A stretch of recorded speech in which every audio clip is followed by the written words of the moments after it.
ala ka ndo ala ka andu zo suma ka do mena be juma ni wati min fle ni juma kle kono u ba fo ka wati kai ko sobe ka nga to ka dugo ke a wati la ko sobe ka amma fa ka ala wele bon be ngene kon ba do jamana ni ngoni nga gele bi sugoro klo tara fo kebe ni mugo allah akbar do go kebe ni mugo ni du awo udungo go do boro la go ni mi do faraga bon ne sugoro klo flaza kunu sini ka duguje kunu na kɛmɛ fila ni bi naani o dɔ y'a fɔ n ye bi ko a kɛra kɛmɛ fila o dun ye ekɔli karamɔgɔ tɛ nkalon tigɛ ten dɛ a ka gɛlɛn dɛ olu bɛ dépense dɔn dɛ kɛmɛ ye ne ni ekɔli karamɔgɔ ka teriya tɛ ten ekɔli karamɔgɔ filɛ pharmacien filɛ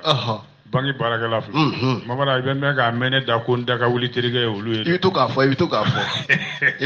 a bɛɛ ka wusa banque baarakɛla yɛrɛ wa samara feerela i teri man ca o la kelen kelenninw kɔni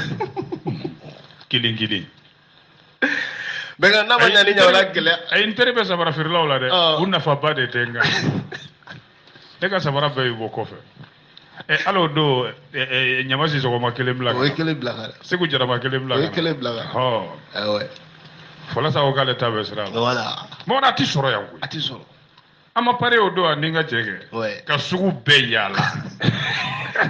a yɛrɛ ko non ko lora k'a ka ɲi ta ko wari minɛ quoi i yɛrɛ na dɔ ɲini i yɛrɛ ye ko ne sɛgɛnna sugu yaala la ne ko ne b'a fɔ radio la aw yɛrɛ ko tulonkɛ don parce que mɔgɔ na pointure 46 sɔrɔ ka di de parce que i b'a dɔn pataraba tile la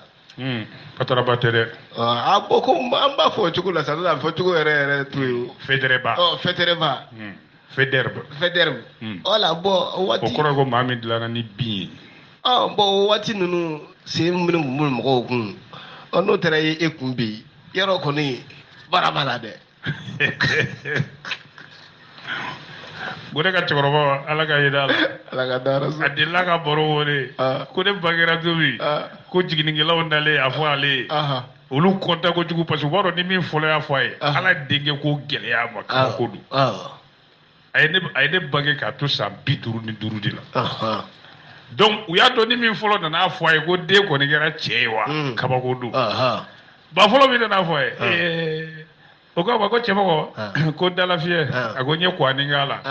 a ko den kɛra cɛ ye nka a sen i b'a fɔ ko bato ko denyɛrɛnin sen k'a b'i ko bato o ne yɛrɛ taalen e fitinin sen i bilenmanin sen na cɛ bɛn kɛ ne ko n ko ayi n m'a mɛn n ko ayi n ye nin kelen de minɛ e taara mun lajɛ e taara mun lajɛ wɛrɛ bila kɔ ne ta ale kelen fɛ dɛ n'a ma wɛrɛ b'a mugan bila kɔ ale kelen fɛ dɛ a ye fatiya ta a ye fatiya minɛ n den kan a ye wɛrɛ bila kun a ye wɛrɛ bila o tuma a ye fatiya bila a ka wɛrɛ bila bisimila ne ala de pala kɔrɔ kana hinɛ na ɲininkali la dɛ abada mɔgɔda maaw nisɔndiyalen kosɛbɛ u sigi bɛ sisan sa ka wulibali kɔnɔ wa an b'a d'u ma wulibali la inshallah kosɛbɛ bisimila bɛnkɛ ne mun bɛ kuluba o de bɛ yan koyi e ka tɛ kuluba ma wa deux points balai diplomatique a kuluba o ye nansarakan ye mɔgɔda ko taa ni ka segi caya an bɛ kuluba lasigiden kunda Malijɛti de ye nin fasiri i b'a dɔn an ka fanga furancɛ fanga ɲɛmaa colonel Asimu Goyita n'ale ye jamana kuntigi ye o tuma a ye lasigiden 6 de bisimila an fɛ Mali la kunun alamisa yi kɔrɔ n ko den o dun ye lasigiden jumɛn ni jumɛn ye u ta kun ye mun ye n den b'i ladɔnniya n ye panin dabila o diyara n ye n ko den dɛmɛ ni dugawu ye n bɛ dɛmɛ ni dugawu ye ni bɛ pan dɔrɔn n bɛ kuma i fɛ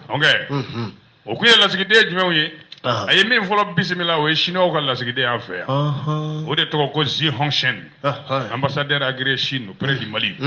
o kɔfɛ a ye lasigiden min bisimila o de ye El Haoues Riach ale ye Algérie ka lasigiden kura ye min bisimila an fɛ o kɔfɛ a ye Andrea Simadeni ale ye Suissekaw ka lasigiden kura ye anw fɛ Mali la nka a siyɔrɔ bɛ Senegali Dakar o kɔfɛ Asimi ye lasigiden jumɛn bisimila Georges Ternès jamana dɔ bɛ yen ko Luxembourg jamana belebeleba tɛ ten duché do quoi le grand duché de Luxembourg a y'o bisimila mais ale fana siyɔrɔ bɛ Dakar o kɔfɛ a ye Henri Castoun a y'o fana bisimila o de ye ambassadeur Libankaw ka lasigiden a k'o fana k'i bisimila Mali kɔnɔ ayiwa mais ale sigiyɔrɔ bɛnnen don Mɔrɔbiya ma dɛ Monrovia yɔrɔ jumɛn? Liberia capital. N'an sera bɛnkɛ fu dɔ bɛ o. Ne ko Liberia olu fɛnɛ bɛ CFA de don wa? Ayi dɛ. U bɛ u yɛrɛ ka dollar don, a bɛ wele ko dollar libérien. N ye dɔ kɛ o dollar dunni na la. O tɛ nkalon ye. Ayiwa. N bɛ Liberia yan. Ne tun bɛ yen. J'étais à Broad Street. Monrovia yɛrɛ Broad Street. I bɛ to an ka carré kun na dɔrɔn i bɛ u ka palais kulu sanfɛ. Voilà. Maison House. Ah ouais.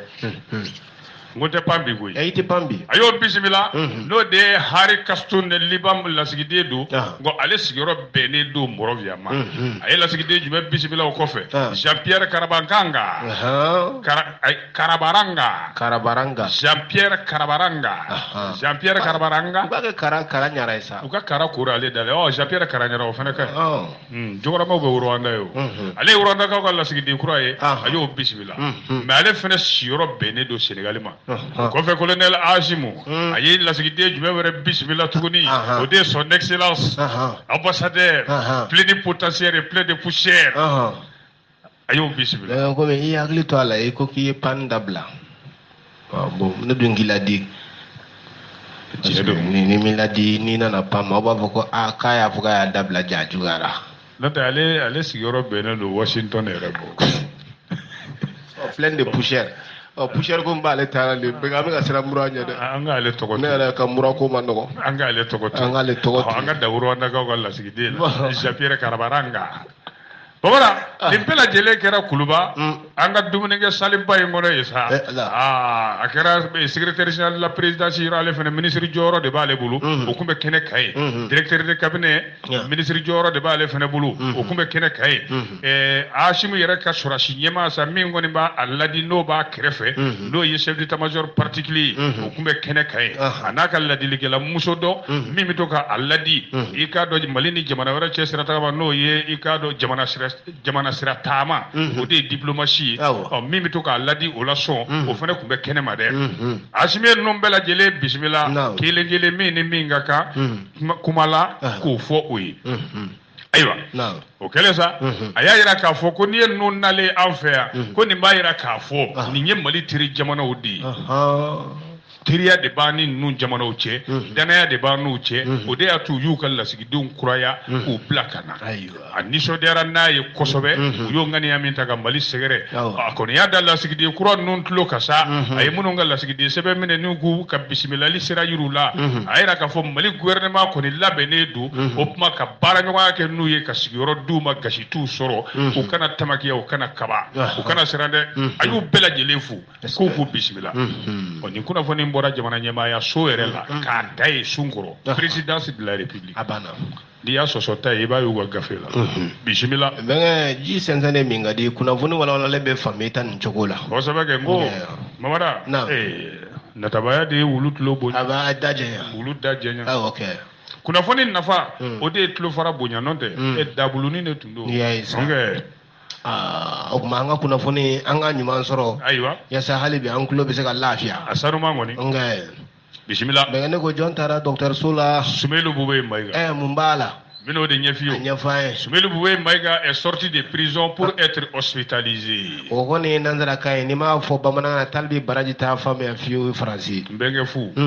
Bamada. RFI de ye nin fasiri ko Sumelu Bube Mayiga a bɔra kaso la k'i tilen ka taa dɔgɔtɔrɔso la k'a ka kɛnɛya ma sabati. I b'a dɔn Sumelu Bube Mayiga ni y'a mɛn a kɛra minisiri kɔrɔ y'anw fɛ yan kabini kunnasini araba sa n'o bɛnna kalo in tile 15 Amadu o tɛ wa tile 15 u y'a kɛ journal kɔnɔ ko tile 16 Bamada u taara n'a ye dɔgɔtɔrɔso la su fɛ. Ko nka k'a fɔ ko jatigɛ ko ni dabalibankoba ye bana in ye wa ayi a yɛrɛ masurunamaw olu y'a jira k'a fɔ ko n'a kun ma taa dɔgɔtɔrɔso la o de tun bɛ kɛ tiɲɛniba ye sabu n b'a kalama Sumelu Bube Mayiga a kɛra an ka sɔrɔdasiw ka minisiri kɔrɔ ye ka tɛmɛ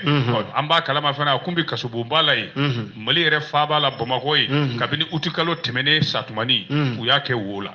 a nɔ minɛna jumɛn na i k'a dɔn président avion sa min kɛra 2014 ko yurugu yurugu ye b'o la a minɛkun y'o ye ko k'a sɛgɛsɛgɛ ayiwa nka masurunamaw n'o y'a ka denbaya maaw ye olu ko k'an kana jɔrɔ kosɛbɛ kosɛbɛ awɔ ka d'a kan ko Sumelu Bube Mayiga araba sufɛ nɛgɛ ɲɛ 21 waati surafanaw dunnen kɔfɛ u taara n'a ye kiliniki dɔ la Bamakɔ ye u ma kiliniki in tɔgɔ fɔ dɛ walasa ka taa sɛgɛsɛgɛli dɔw kɛ a farikolo kɛnɛya cogoya la Mamada kɔrɔ yɛrɛ y'a dama bana ye an bɛ don min na i ko bi Sumelu Bube bɛ san min na i b'a dɔn wa san 67 o waati min na a kun ta y'a yɛrɛ n'a sago b'a yɛrɛ la kalo 2 o kalo 2 a kun bɛ t'i yɛrɛ sɛgɛsɛgɛ kɛnɛya ta fan fɛ ko sabu banamisɛnnin dɔw b'a la n'a ma to k'o contrôler o bɛ kɛ gasi ye a ma kalo 2 o kalo 2 ɔ nin dun y'a kalo 4 ye a minɛnen don a m'o kɛ hali siɲɛ 1 a ka denbaya maa dɔ y'o fɔ an ye i b'a dɔn kabini a minɛna utukalo tile 25 tɛmɛnen ni n y'a f'i ye cogoya min na Bamada Sumelu Bube ka avocat olu kɔni bɛ bɔ sanga ni kuma bɛɛ k'a fɔ a ye sabali Bube minɛ cogo man ɲi koyi a ye sabali degun b'a kan farikolo bɛ k'a sɔsɔ nka olu ma lamɛn u taara bila kasobon min kɔnɔ ye a ni kasoladen caman de bɛ ɲɔgɔn kan ye saniya la sabatilen t'a kaso kɔnɔ o dun avocat y'a jateminɛ k'o ye lagosiko de ye nin ɲɔgɔnna maaba kɔrɔma a masurunamaw fana ka kuma de kɛra o ye ko nin bɛɛ kɛra sababu ye k'a ka kɛnɛya k'a jɔsi dɔɔni dɔɔni k'a don galama la tuma caman a ka journal donnaw n'o y'a ka avocat ye olu b'a ɲini k'u ka lafiya bolomadalen di a ma i b'o dɔn wa liberté provisoire olu y'o bilali fɛn fɛn kɛ fo an ka kiiriso bɛɛ la belebele la cour suprême o bɛɛ kɛra bɔnfurula ko ye hali furakɛlikɛla a ka docteur yɛrɛ o min b'a furakɛ ko nana ye k'a fɔ ko n'u ma taa n'a ye dɔgɔtɔrɔso la ko don dɔ la k'an bɛ bari ka kuma dɔ mɛn dɛ k'u ka taa n'a ye dɔgɔtɔrɔso la k'a kɔlɔsi yen k'a ka kɛnɛya sɛbɛkɔrɔ don bɛ ngalama la bi nka a bɛna waati min kɛ furakɛli in n'a ye kasobonba kɔfɛ sa u kɔni b'o dan tigɛ an ye dɛ wa a ka kiiri don fɛnɛ u m'o fɛnɛ don fɔ fɔlɔ dɛ o don ma sigi fɔlɔ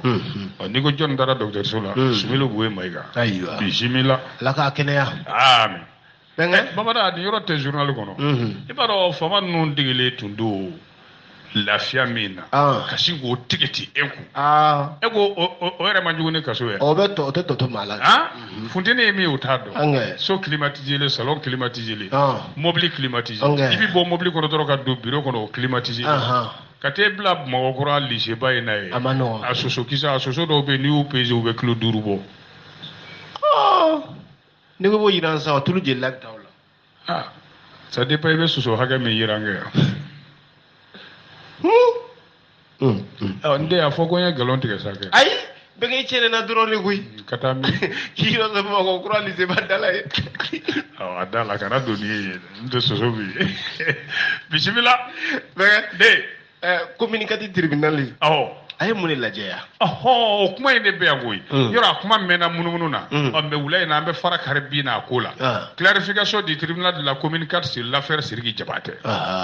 ko Sidiki Jabatɛ a weleli min kɛra i k'a dɔn tribunal la communicatif la ye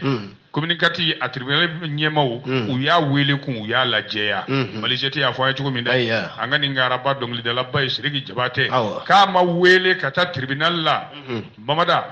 communicatif la dɛ ko brigade d'investigation judiciaire olu de ye sɛbɛn di a kan sɛbɛn d'a kan ka taa n'a ye ko sabu a jɛɲɔgɔn dɔ de ye nisɔngoya sɛbɛn don a kama a baarakɛɲɔgɔn dɔ collaborateur mun ko la wariko la ɲanguma wariko b'a n'a baarakɛɲɔgɔn a masurunama dɔ cɛ o de ye plainte don a kama o tuma la ko minnu tun bɛ k'a kuma yurugu yurugu k'a gosi fan bɛɛ fɛ k'a ye dɔnkili dɔ da kɔsa in na k'a convoquera o dɔnkili de kama ayi parquet communicatif olu ko an dɛ ayi ko wa procureur yɛrɛ m'i banba o ko kan fɔlɔ dɛ ko mais nisɔngoya sɛbɛn de donna a kama a masurunama dɔ fɛ u ka wariko don i y'o yɔrɔ faamu ko ni ko dun b'o cogoya la i n'a fɔ a kun ka ɲɛnajɛ belebele dɔ bolodalen don dɔgɔkun laban tɛmɛnen in na o la sa convocation taara di a ma o ɲɛkɔrɔla de la kuma selen procureur ma a fana y'a ka darura fɔ a ko ɲɛnajɛ bɛ n bolo n'a ye n sen don nin ko in na a bɛ n ka ɲɛnajɛ labɛnw tiɲɛ o tuma n b'a ɲini kiiri tigilamaw fɛ n tɛ boli n tɛ taa yɔrɔ si u ka n weleli bila tɛnɛn na ayiwa u nana bila o la sa o la min y'a wele ka plainte do a kama a mɛnna o fana ma wuli plainte do nin fɛ dɛ fo Sidiki ka concert tɔ tolen tile kelen ale taara sɛbɛn in don n'o dun tun kɛra Sidiki mago sara a yɔrɔ ye kiritigilamaw yɛrɛ degun dɔɔnin o la sa ko ni Ala sɔnna kɔni Sidiki Jabate a wele kun wari ko in na dɛ a bɛ taa ɲɛfɔ koyi awɔ o tuma la ni dalu min b'a bolo dalu min b'a welebaga bolo k'u bɛna taa lamɛn ka kumaw falen ɲɔgɔn na kiritigilamaw ko maaw kana jate minɛ k'a fɔ ko sariya so ye i k'a dɔn baarakɛyɔrɔ de i mago mana jɔ i bɛ taa fɛn dɔ san dɔrɔn ka bɔ k'o fɛn tɛ dɛ ayi ko sariya tɛ taa ka juguman kɛ maa la koyi sariya bɛ ta de ka hakɛw sigi hakɛtigiw ma jotigi jo jalakitigi jalaki an ye kuma in mɛn jɔnni da communiqué parquet yɛrɛ Mamara n'an bɔra gafe kɔnɔ nin yɔrɔnin na a ka bɔ ni fɛrɛ bɛ komi Buguni examen e ka concert ye sibiri ye bɛ n wele juma n'u taara kɛ wo la dun bɛnkɛ ne yɛrɛ y'a ye mɔgɔya la fɛn min ka gɛlɛn bɛnkɛ yɔrɔ fɛn fila bɛ o tɛ kelen yafa ani makotoli ne hakili la dɛ n ka denmisɛn na n yafara karisa ma ani n makoto o tɛ kelen bon Mali kɔnɔ bɛnkɛ ni fila ka gɛlɛn ni yɔrɔ bɛɛ maa ka se ka yafa maa ma Mali kɔnɔ a ka gɛlɛn dɛ bɛnkɛ Mali kɔnɔ maa ka se ka maa makoto bɛnkɛ a ka gɛlɛn dɛ ayi mais sariya tigilamaw fana Bamada u t'u kun fɛ koyi u t'u kun fɛ dɛ n'o tɛ nin gɛlɛyara koyi i t'a makoto a ka concert kɛ fɔlɔ o tuma jelikɛ ka na bɔ koyi ta tugura jeliso la Damakɛlɛ so Sidiki hakili da b'a ka miliyɔn kan a bɛna min cɛ concert la e b'o wele bɔgɔ jirilen kan maa min don a dun tulo tigɛra ka tɛmɛ a delila ka taa wo la ayi i b'a taa wo la waati min na an filɛ o année o waati kelen de la i y'a ye cogo di ne ko k'a bɛna kɛ dagajugu ye sa dɛ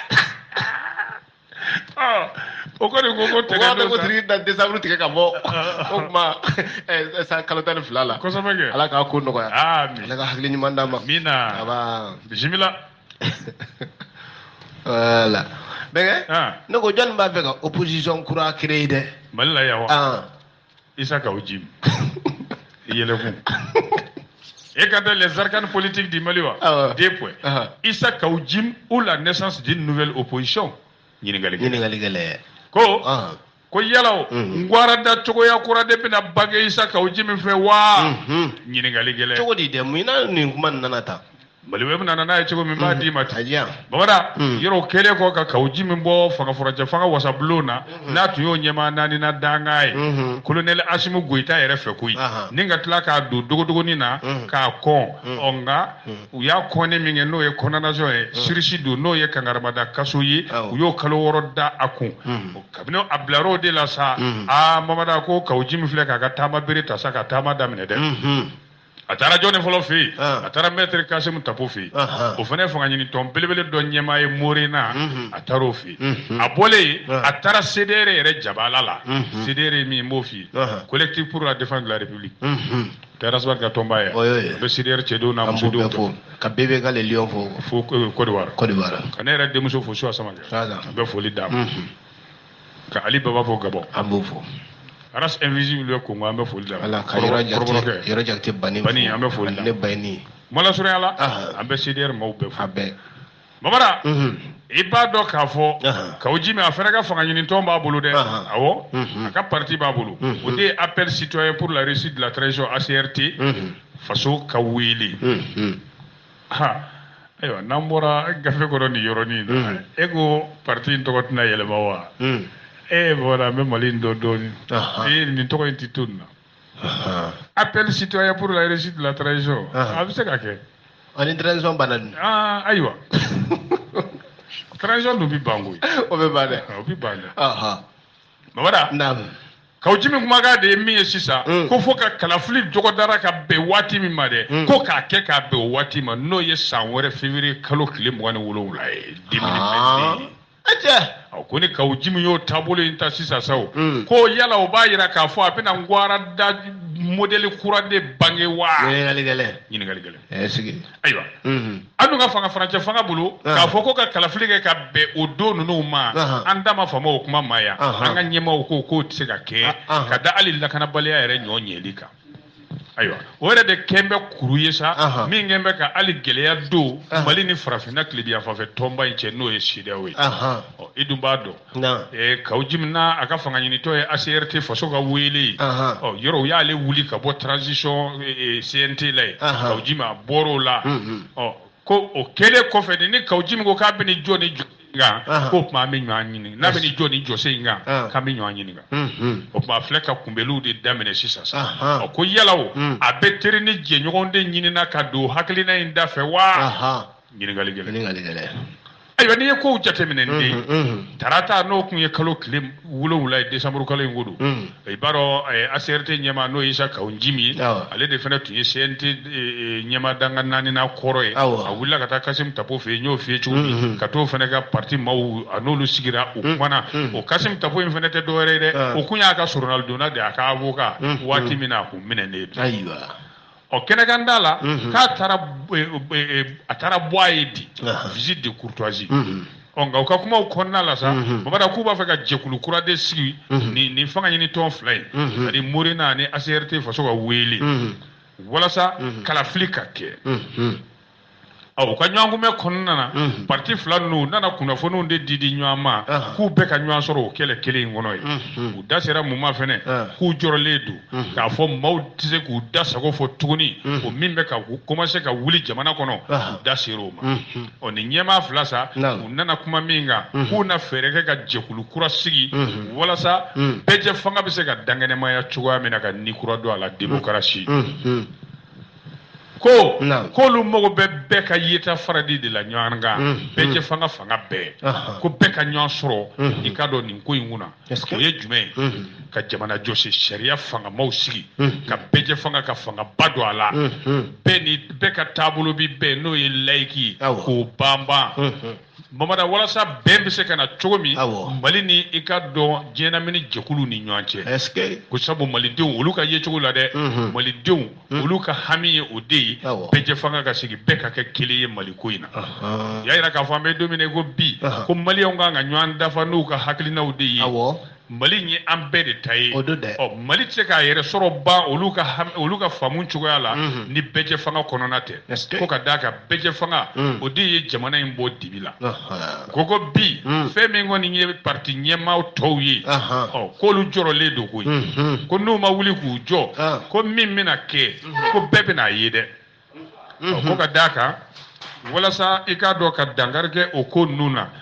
ko fɔ an ka segin i k'a dɔn bɛɛ fanga ma ka jɔsi jamana jɔsi sariya kuraw sigi minnu ni barika b'u la ka kalafiliw labɛn ka jamanakuntigi kura sigi ka wasaden kuraw sigi n'o ye député kuraw ye olu bɛ se ka taa ni bɛɛ fanga ye cogo min jamana mago bɛ min na bi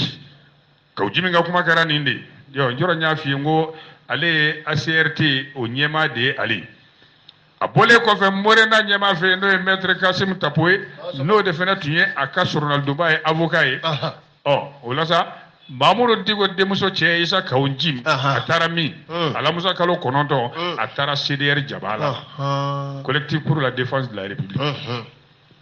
a takun kɛra min ye a yɛrɛ ka kuma la k'u taara hakilina falenfalenw de la jamana bɛ lahala min na bi o ka ɲɔgɔnye kɔnɔna la Isa Kawo Jim kɔni y'i banba min kan ko f'a fɔra ko kalafili bɛ kɛ ka bɛn don min ma dɛ ko f'a ka bɛn o de ma n'o ye 2022 février kalo ye ko minnu bɛ fanga la bi k'u ko lakanabaliya bɛ yen k'an bɛɛ b'a dɔn lakanabaliya bɛ yen ko mais k'o man ka kalafili de bali awɔ ko sabu maa t'a dɔn lakana bɛ na tuma min na jamana in kɔnɔ ko maa t'o tuma dɔn ko fanga dun tɛ halala ye fanga min ni o ma bɔ gundo soni kɔnɔ dɛ ko bi ko olu b'a fɛ ka jɛkuluw de sigi fanga ɲinitɔnw ni ɲɔgɔn cɛ walasa u bɛɛ ka ɲɔgɔn sɔrɔ hakilina kelen kɔnɔ o ko bɛ se ka sabati cogo min a yira k'a fɔ ko don nataw la ale bɛna i k'a dɔn fanga ɲinitɔ caman wɛrɛ kunbɛn tugun n'o ye regroupement politique ye ASMA b'o la cadre de charge des partis politiques pour une transition réussite o b'o la Espérance jigiya kɔrɔ o b'o la walasa ka kuluba kelen dilan k'u kɔ da nin ko in na ale tilalo la i ka dɔn kuma dira CDR ka kuma laselama o tɛ Mohamed Isu Bacile alias Arasbat Mbengue Fu ale y'a yira k'a fɔ ko Isa Kaouji min kana bɔ olu ye ko wale ɲuman dɔ de don ka ɲɛsin olu ye kɔkɔrɔmadon min ta n'o ye CDR ye k'a sɛgɛrɛ waati min na a tun bɛ degun kɔnɔ dogodogoni n'a ye ko n'a nana nin taamasira kɛ tan ko b'a yira k'a fɔ wale ɲuman dɔ taama don ko Isa Kaouji a bɛ sira min kan nin ye ko olu fana hakilina y'o de ye koyi awɔ a bɛ ka kɛ a tuma la fɛnɛ o tuma ale b'u fo olu fana bɛ Kaouji min fo ayiwa Kaouji min yɛrɛ k'a ye tɔgɔ kura da Arasibati la o don de k'a ko a ma ko le grand guide ko Arasibati tɔgɔ de ye ko le grand guide ayiwa ɲininkali la sa ko n'a sɔrɔ jɛkulu fila nin bɛna fara ɲɔgɔn kan n'o ye CDR ni Kaouji min ka tɔn ye Arasibati a ye kuma jɛlen fɔ o la o a ko bien sûr kosɛbɛ kɛ ko y'olu ka hami de fɛnɛ ye o ye hami goniman de ye o taamasira in daminɛna o tɛ bi ye daminɛna a mɛnna ayiwa o y'u banba mun kan sa ko yala nin tɔn fila nin ani politiki tɔn wɛrɛw Kaouji a y'o de ɲininkali kɛ ko yala hami min bɛ Kaouji min na n'i ye nin taamasira ninnu bɛɛ ta k'a lajɛ Kasimu Tapo fɛ yen Arasibati fɛ yen ko yala o ko Kaouji min b'a fɛ ka Gwara dacogoya kura de bange yan wa ɲininkali gɛlɛn ko yala a na se k'a kɛ wa ɲininkali gɛlɛn ko siniɲɛsigi ko olu n'a a tiɲɛ banba an ye Zie Kulubali ale ka fasiri don Plume Libre bisimila mais an ka taa ɲɛfɛ ayiwa faso ko a kuma ka ca a ma nɔgɔn a kuma ka ca de bɛɛ bamanan i b'a dɔn min y'a gɛlɛya wa a caman de b'a fɔ an ta ye faso ko ye an ta ye maliko ye nkalon don a bɛɛ ye taɲini n b'a fɔ a bɛɛ dɛ a caman ye taɲini ni min ye dɔ sɔrɔ dɔrɔn o da bɛ yɛlɛma ni min da bɛ tulu la n'o da bɔra tulu la o da bɛ yɛlɛma siga t'o la fasoko yɔrɔ bɛ min o a ka gɛlɛn dɛ an ka karamɔgɔ dɔ bɛ yen a bɛ to k'a fɔ a ko maa damadama bɛ yen k'olu bɛɛ man di dɛ fanga ɲinina fila olu bɛɛ man di dɛ a ko fanga ɲinina fila k'olu bɛɛ man di dɛ ko tɔgɔ ɲinina fila bɛn k'olu bɛɛ man di dɛ mais ala ɲinina fila aw bɛ bɛn dɛ ayiwa e ko ala ne ko ala mun b'an dɛsɛ ka bɛn bamanan hali olu yɛrɛ fana cɛ bilama mais a ka kuma la a ko tɔgɔ ɲinina fila mais ala ɲinina e bɛ ka ala ɲini bɛnkɛ ne bɛ k'a ɲini bɛnkɛ ani yɛrɛ ɲinina fila aw bɛ bɛn dɛ ayiwa n'a sɔrɔ aw bɛ tiɲɛ kan ala ko in na ko aw de ala ɲini o bɛnkɛ n'o tɛ kuma la sɔrɔ la dɔrɔn an bugunikaw b'a fɔ bugunikakan na bamanan ɲɛjugunin fila ko man di ɲɔgɔn ye ɲɛjugunin fila ko man di ɲɔgɔn ye o ye tiɲɛ ɲɛjugunin fila olu ko man di ɲɔgɔn ye ayi an bɛɛ ɲɛ bɛ fɛn kelen na e bɛ fɛ k'a ta ne bɛ fɛ k'a ta a tɛ diya ɲɔgɔn ye i y'a ye cogo di n y'a faamu ko in b'o cogo di a faamuna bɛnkɛ ne ko Umaru Mariko a bilara wa a kuma kɔni bɛɛ yan koyi ko di a ma bila dɛ les partisans d'Umaru Mariko se mobilisent pour demander sa libération awɔ bɛnkɛ o y'a nansarakan walawala bamanankan na ne bɛnkɛ Seba Jalo ka faamuya k'a to faransi ye bamanan k'i ka dɔn Umaru Mariko a jɛɲɔgɔnw a n'a lafasaba n'a kanubaw k'olu de farala ɲɔgɔn kan u b'a fɛ k'a ka bilali laɲini Maliwebo ko ten ayiwa i b'a dɔn nin y'a tile 10 ye n'i ma fili Umaru Mariko a bɛ dogodogonin na kaso la Sadi ɲɛmaaba n'ale de fana an ka Gwara daba cɛba dɔ ye u y'ale minɛ fɔlɔ kalo tile 6 ni k'a bila kɔlɔsili kɔrɔ n'o ye garde à vue ye o dugusɛjɛ kalo tile 7 u taara n'a ye kasobonba la wa a kan ka kiri san wɛrɛ février kalo tile 15 yɔrɔw la ko ka d'a kan a ye nɛni cɛjugu de ta ka ɲɛsin an ka premier ministre ma n'o ye Choguel Kokala Mayiga ye o kuma ninnu kɛra i k'a dɔn bɔlɔlɔ téléphone siraw de fɛ ni k'o kanw ta o kanw de taara u yɛrɛ sɔrɔ sisan bɔlɔlɔ sira kan Mariko a n'a nɔkanda fila olu kɔni u y'o tɛgɛ k'olu kan hali n'a sɔrɔ u ko k'olu minɛ cogo ma kɛ sariya kɔnɔna na parti Sadi olu n'u jɛɲɔgɔn n'u kanubaw olu kɔni b'a fɛ ka fara ɲɔgɔn kan ni k'a ka bilali laɲini u dun y'o ɲɔgɔnna jɛrɛ caman kɛ yɔrɔ dɔw la ka tɛmɛ kolojaba folo no ye Umar Margo yere aka jabala ye ni akara dibite ye no yere tarata kalo kleta ani nani ma kemeni chama de bora ka wuliwili kana me no ye sadi ka wuliwili kai ka faranyo anganke ni ku dado akuma ina ka fere nyini Umaru bi se ka bla chugu ayya yoro mi se kone ni ale yere sadi nyema danga ye kolojaba ye ale kumana akwa be domine go bi folu te foyi nyini na nyema u fe ku ka prezabla ayya u kana ke jagoya fanga siraire u ka bla ko kadaka ala minena chugumi kadaka ko chika do de fora telephone sirafe ko olu majeni udi kama fo kene kaw aya fo telephone de fe ana alimana do chi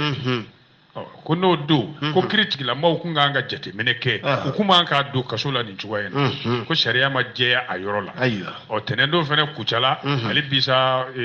Umar Margo akanubana la fasabaw olu fene faranyo nganki ali parti politique do munu ni sadibe kanfo olu do kumbo kene kan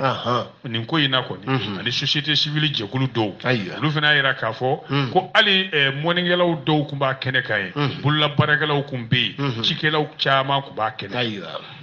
ali dambele ni ale sadiga nyema baye kuchala ale do fo akwa ale bulu motuma ni geleya wulla malla ko nyaw bi jo Umar Margo de ko lu fi kuchala wartugu be ka fantaw nga dugulo mina ulay Umar de be ka wuli ko keleke ko de ba to Senegalaw Cigelaw moningelaw chauffeuru fonctionnaire munu ye duguma barakelaw ye ikado bulula barakelaw ko lu be de wulle de ku jo Umar Margo ko la de ko sabu ko munu nga kuma telame ko Umar Margo de bolu la fasa c'est le défenseur des sans-voix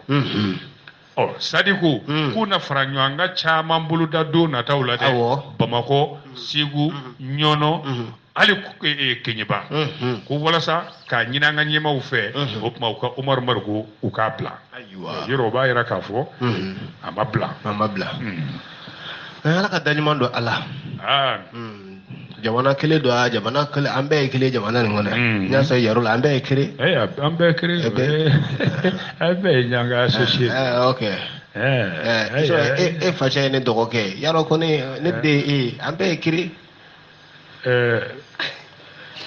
ay boy ne be ka babraka de famo ko dota facha ko ogo sisa dota facha dota do okay yaro lu be kele Erangi ugo de tafache ye tatoche. Abe la via bugu boafu. Boy, are fache de associé. Ale ni tata u pe écrit. Ba are kore, boke ta kore, are ka choro ne hore associé. Avec tu beta tiga suye jo fa mo ga furo na. Avec pati mena so chaba ma jo la fiabu ni tiga furo no tibe. Agora ni la fiabu bo, ade na fache tu beta bo ga tiga suye no. Kana fere bere de suguni. Are beta ta do ikado dibiso ji nena ne beta ta do nyotrona abekri ye dibiso ji ye nyotro me abekri parce que dibiso bata lu dibido be ye sabo pripru yo ye sabo pripru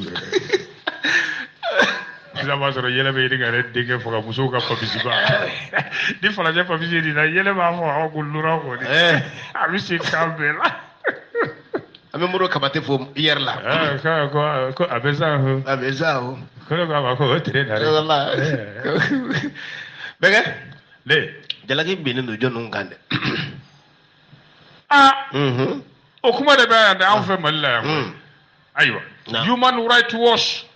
o ye jekulu de banyumange tondo olu de jalaki bianga sécurité d'état ka ku ye mado ni toro ko lu kuma fa ka coup d'état ke be ka doniye dogo ngono de sa be nga do aywa AFP ka fasirila ibada anga service de sécurité babada ku ye ma woro ku be kulu ni toro ko siga kembula ku kumba fa ka fanga karaba yelema no ye asimuga fanga ninyi babada ku ye kuran blawla katla ka ke ka ko kuma bunu u toji la noyade simulation de noyade o ma jekulu imbora no gundo de o dakene ka human rights watch aywa kurana gosilu bole ko u kolokun labaw na sa farkolo kun labaw na ka kuran da ulula yoro ka jugu de ka jugu mabara ko alu u kal lawrawla kuran daro be dugu yorowla aywa mabara bugoli ko ne o kuma tewo o alu minene be ku daga yoro mi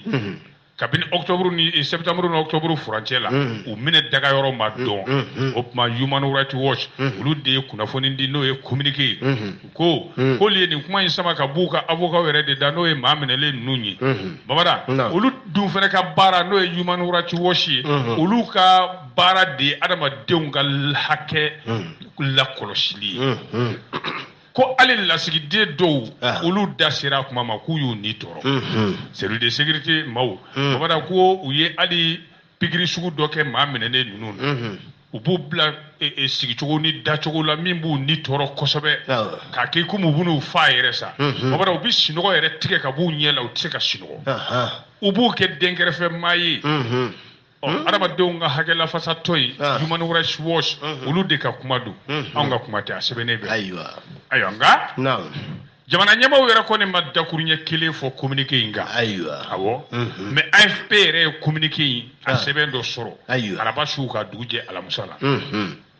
k'i ka dɔn ko sigɛna de kɛr'u la k'u tun b'a fɛ ka fanga jagoya dafiri an da ma fama kuma ma k'o kuma sɔrɔsi minnu bɛ fanga la bi olu y'u minɛ u y'u minɛ a bɛ waati bɔ dɛ mais fo novembre kalo de maaw nana bɔ a ko kalama o de y'a sɔrɔ u b'u bolo a bɛ waati nin maa wɔɔrɔ ninnu ye jɔnni colonel major Kasum Goïta m'a fɔ Assimi Goïta dɛ Kasum Goïta yɔrɔ ale tun ye i ka dɔn sécurité d'état yɛrɛ ɲɛmaa kɔrɔ ye ani jamanakuntigi kɔrɔ ka ladiliba dɔ tun bɛ yen n'o ye Badaw ka ladilikɛla conseiller présidentiel Kalilu Dunbuya police commissaire principal dɔ b'a la Musafa Jakite adjudant chef dɔ b'a la Ablaye Balo jagobakɛla mɔgɔbatigi dɔ b'a la homme d'affaires ba dɔ Sandi Ahmed Saloum ale b'a la ani Isa Samakɛ o ye Soma ye o fana b'a la Kasum Goïta ye ale de tun bɛ jɛkulu la jɛkulu minnu yɛrɛ ye coup d'état kɛ ka IBK ka fanga dafiri dɛ Kasum Goïta in tun b'a la koyi le 18 août 2020 a tun b'a la Kasimu ni Asimu an t'a fɔ ko tɔɔmaw don sa wa komi sɛbɛn fasiriba y'a fɔ cogo min ko a tɔɔma n'o ye colonel Asimu Goïta ye n'o de bɛ jamana ɲɛmaaya la bi Mamada ko u jɛra ka fanga in dafiri n'o ye bɛ ka fanga ye o min kun b'an kunna gɛlɛya kisɛ bilen kɔnɔ o Kasimu Goïta ni u nana ale de bila sécurité d'état ɲɛmaaya la Bandaw tile la u kɛlen kɔ ka coup d'état kɛ transition min n'a ɲɛmaaya tun bɛ Bandaw bolo ko walasa waati mana se fanga ka segin civiliw ma fɛn min ye Dunbuya ye ale fana tun ye secrétaire général de Bandaw kelen ka fanga kɔnɔna la coup d'état filanan de kɛlen sa mai kalo la u y'ale wuli ka bɔ o nɔ in na ni k'a minɛ ayiwa colonel Goïta Asimu ko don dɛ colonel Asimu Goïta ale mana kɛ jamanakuntigi o kɔfɛ sa wa o tuma la sa k'a kɛlen jamanakuntigi ko kasara damadɔw sera a ma dɛ ko dɔ tun y'a ɲini k'a sɔgɔ muru yɛrɛ la misiri kɔnɔ an da ma fama o kosɛbɛ k'a bɔr'o la min y'o kɛ yɛrɛ k'o nana sa cogo la hali bi o sa cogo bɛ dibi ni dibi la ayiwa maa minnu minɛnen kɔni don bamada ko dankari bɛ ka k'u la dɛ Human Rights Watch de ko ten ko a ti bɛn u minɛ cogo an'u bɛ k'u ni tɔɔrɔ cogo min torture k'o ti bɛn dɛ ko wa u b'u ɲininkali o ɲininkali kɛ u ka avocat kelen t'i ye kɛnɛ kan o ka ca kalo 2 ye bi wa u bi kunnafoni minnu sɔrɔ u da n'u y'o sɔrɔ ni tɔɔrɔ ninnu kɔnɔna na ko o sɛbɛnw fana ma bila u ka dossier la Human Rights Watch k'olu bɛ min ɲini sisan o de ye ka sɛgɛsɛgɛli dayɛlɛ fila tɛ min na awɔ enquête impartiale ko k'o sɛgɛsɛgɛli kɛ a ko la o tuma an ka force de sécurité malienne babada ko olu maa minnu nɔ mana ye ninnu ka ni tɔɔrɔ la u ka minɛ cogo in kɔnɔna na u mana kɛ jɔyɔrɔ o jɔyɔrɔ la k'o tuma k'olu fana nɔbɔ minnu ye nin dantɛmɛ wale k'u la k'u nɔbɔ ni min n'o yɛrɛ la k'o kiri ayiwa jɔnni y'o fɔ Human Rights Watch tɔgɔ la Corinne Difka ale ye directrice pour le Sahel Human Rights Watch ale de y'o fɔ u ka communiqué in kɔnɔna la AFP ka fasiri don ka lasalebagaw ma laadiriya la a bɛ n ka faamuya ala ka ɲa ka d'a ma n'o tɛ an t'a ma faama nin kuma in ma hakili b'a la f'u taara somakɛ in minɛ m'a dɔn faragaran de wa k'i hakili b'a la hakili bɛ kuma na Isa Samakɛ awɔ an dontɔ ye ko fɛn bɛɛ santa bɛ ye ko fɛn dɔ santa tɛ sugu la awɔ nden ko fɛn bɛɛ santa bɛ se ka sɔrɔ sugu la nka fɛn kelen bɛ yen o santa tɛ sɔrɔ dɛ nka n'i kɔni y'o san bɔnɛ y'i ta ayiwa n m'a fɔ ten wa awɔ i y'a fɔ ten i sɔrɔla k'a ɲininka ko mun san ta tɛ sɔn jɔn y'a san a y'a san jɔn bolo a kɛra cogo di n fana ma layidu ta ye n ko ni ala sɔnna n b'a ɲɛf'i wa i kelen tɛ dɛ i n'an lamɛnbaa bɛɛ. Elle tente de fuir vers l'Europe avec un bébé acheté. Ah? I kabako i den do i ka bébé do. Bébé. Elle tente de fuir vers l'Europe avec un bébé acheté. Mengeni wala la bamananga na ngano mfamu. Voilà. Bemi vie ko ni gendarmerie maw ka nyeyele no ka famu ni ko do kunte ko denyere ni blemani kile saba o wolole clinique la amaka on fait mal la de a jamana beya a jamana beya a karali quartier mina a capital la o togo beba mbolo ya ko ni gendarme nga chesiri kunte a no ka kolosili ko ni dengun tale fleni ko dire ni blemani est-ce ayi baro la kana tigila maw ya fanye chugumi muso nyere min ye den sa ato to ke o ani te sa wa ale ko ni sera ka dire ni sa dire ni munye musumani ndi Allah jigini nge yoro yere la ko nge sebe fasiri ba de ko muso in sera ka doyi chugodi denwolo yoro inai ka tla ka ni sani firi ke min ye kuma sulu sani firi ko sera ka ke chugodi ni ala ke kula bene ni de benge ayo ola sa an fana y'an ka kunnafoniw sɔrɔ sɛgɛsɛgɛli bonda ka sira minnu fɛ an bɛn'o détail d'a ma babara ko nin ko in ɲininkali caman bɛ nin ko la a b'a la nin ma nɔgɔ an nana mun mɛn sa denyɛrɛnin sanbaga an b'a wele yɛrɛ ko zo sa babara u ye hali wolosɛbɛn dilan den in na u ka sigida mairie la ye mais den nin sa jɔnni de bolo bɛnkɛ den fa n'a ba kɛ n bɛ nale o ayiwa comme muso ye ale n'a cɛ u ma se ka den sɔrɔ u sigi bɛ nanzara jamana de la ayiwa u nana sa k'a kɛ komi muso nana jiginni na yɔrɔ ni muso nana jiginni na bololankolon tɛna segin sa o u sɔrɔla ka taa ka bɛn ni denkuranintigi dɔ n'a cɛ sɛgɛn bɛ min na aw den feere a ma aw bɛ se ka dɔ wɛrɛ wolo anw tɛ fɛn wolo koyi u jɛnna n'a ye ka den feere u ma k'a kɛ sugu yɛrɛ ye sa joli don nin don a to nin na a ye nin dan t'a di bɛɛ na kelen kan ka wari di arajo baarakɛla dɔ ma k'o ka wari minɛ k'a di denyɛrɛnin fa n'a ba ma Bakar Toko baarakɛla ti ɲinbɔn na Bakar Toko denyɛrɛnin bilemani tile saba ti ɲinbɔn na kɛlɛ nin tɛ kɛlɛdenni dɛ ayiwa arajo baarakɛla tɔgɔ arajo baarakɛla in ka wari minɛ k'a di ko mɛ n'a bɛ wari in d'u ma k'a tila saba ye ka tila kelen ta ka fila di denyɛrɛnin fa n'a ba ma ko sabu sɛgɛn bɛ arajo baarakɛla in fɛnɛ na a kɛra sisan a kɛra degun ye a bɛ kɛ médiateur ye kɛra sisan kɔni den fa n'a ba sɛgɛn b'u la arajo baarakɛlaw sɛgɛn b'o fɛnɛ na min bɛn n'a ma a b'a lawuli kaba da arajo baarakɛla in fɛnɛ kun tɛmɛtɔ la de don mais n'ale y'a kun dɔn ale bɛ sɔn k'a sira ɲɛ ala ɲɛ k'i ɲinbɔ nin na parce que ala ɲɛ sira ɲɛ ka bɔ hali tɔgɔ min b'a la waliju tɔgɔ nabi ɲuman tɔgɔ de b'a la diinɛ cɛba ka tɔgɔ de b'a la i tɛ arajo baarakɛla in tɔgɔ dɔn fɔlɔ dɛ silamɛ tɔgɔ t'a la dɛ a tɔgɔ mais hali chrétien tɛ sɔn nin ma nka silamɛ tɔgɔ kɔni ta chrétien tɔgɔ fɛnɛ t'a la ko arajo baarakɛla in ka wari minɛ k'a di a tɔgɔ fɔ yɛlɛ bɛ kɛ komi a ka yahuwa togo la fo ka den ci a ko ale fa ka wari a bɛ min dɔn mɛ ayiwa wara n'an donna sɛbɛ kuma la u bɛɛ n'a ka di est-ce que ka den minɛ ka taa hali mairie la ka kasabi bɔ yen fɛnɛ ka wolosɛbɛn dilan den na sisan sa k'u b'u kunda nanzara jamana de kan sa babada kuma in de nana poyi sa i b'a dɔn ala de bi mɛlɛkɛnin kisi se si tɛ mɛlɛkɛ ye denyɛrɛnin bilemani a nana diɲɛ kɔnɔ a tile sabanan ka fiɲɛ sama diɲɛ kɔnɔ k'aw b'o ta nin tacogo la ka taa ala tɛ s'o ma dɛ kuma in nana poyi ten sa babada fo ka t'o kuma de da gendarmew tulo kan olu sɔrɔla ka sɛgɛsɛgɛli kɛ ka wuli muso in an ye min tɔgɔ kɛ o te ye sa ka wuli k'o nɔ bɔ yan'a ka se ka jamana bila k'u tɛgɛ da bo tintin kan u tɛgɛ da la bo tintin kan a ko i ni jɔn bɛɛ ma kan dɔn a k'ale n'a cɛ k'u y'a dabɔ a kama olu tɛ se ka den sɔrɔ kalan bɛɛ y'o yira den ko dun b'u la o nana segin faso kɔnɔ k'u bɛna denyɛrɛnin dɔ san ka taa u ye nin san ka sɛbɛn k'a la k'aw y'a suɲɛ de wa y'a sa k'an y'a sa den fa n'a ba bolo k'a wari jate k'a d'u ma directement arajo baarakɛla tɔgɔ t'a la non a kɛra kunnaja ye non arajo baarakɛla tɔgɔ tɛ mada wari ka di n ye sa nka nin wari sugu man di benge an ni war ndire ma wa war ka di men war sugu mandi tuma dɔw la ni ma kuru yɛrɛ itala je ka doni mina la benge ni ma kuru yɛrɛ parce que ni so ka ta million caman na dɛ o kɔni to sa sega numbe ila bi mɔgɔ na ni ɲɛ miiri fɛnɛ ka denyɛrɛ ni bilemani dalen ye bamuna i b'o miiri fermer